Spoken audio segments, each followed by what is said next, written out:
Sanctuary for Families is lighting the way in the fight to end gender-based violence. Through an expanding spectrum of innovative shelter, legal, clinical, and economic empowerment programs, we continue to pioneer responsive, survivor-centered solutions that evolve alongside the needs of those we serve. Abuse isn't just physical. A two-time presenter at the White House, Lindsay Song, is at the forefront of tech abuse prevention. Online harassment is harassment. Online stalking is stalking. There are new tools that are being used to perpetrate the exact same thing we've seen for years. It's power and control on a digital scale that people can never truly escape. The fact is that law service providers, law enforcement, we are always behind because of the position that Sanctuary has, because of the trust that people have put in us, because of our years of experience working directly with clients.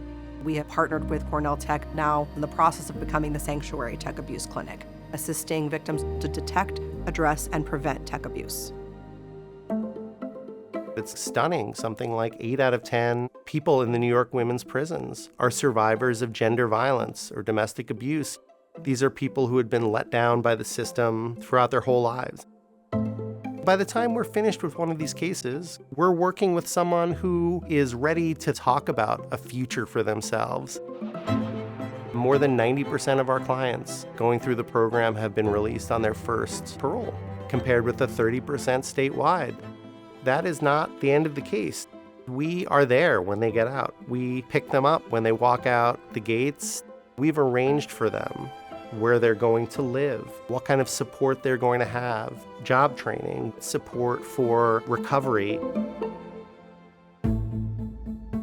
Sanctuary for Families is so important because we serve immigrant survivors of domestic violence.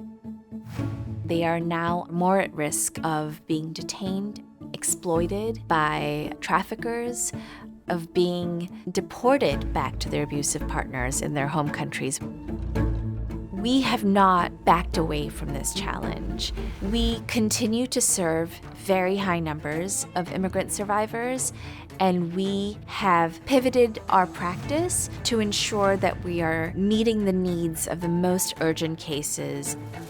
Pooja Asnani literally stood between her clients and 4 ICE agents, waiting outside immigration court to detain them. She fiercely defended her clients' fundamental human right to seek asylum and convinced ICE to release them.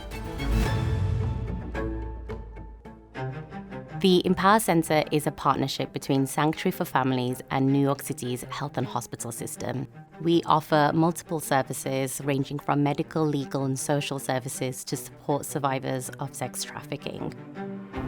A holistic approach is incredibly important because we need to reduce barriers to services for survivors who have experienced complex PTSD.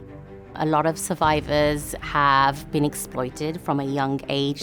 That makes it incredibly difficult to leave. But it can be incredibly empowering when we get to that end of the tunnel, that light. And having a peer care navigator who has been through that process, who has come out the other side, is really, really inspirational for our clients. It's like, I can't even put it into words. We have our own language, we have our own way of greeting each other. What inspired me to join the Survivor Leadership Program was learning about how we would be able to support other people. I came from a very dark place. I didn't even know how to really talk about my experience. Sanctuary believed in me, believed in my story, believed in my voice. I think what the general landscape can learn from the survivor leader model is to include us in the decision-making process. We are not just numbers. This is somebody's life, their children's lives. It's real lives that are at stake. I think everyone who works here holds themselves to a standard of being a light in the darkness of abuse. Along the path from darkness to hope, Sanctuary is lighting the way.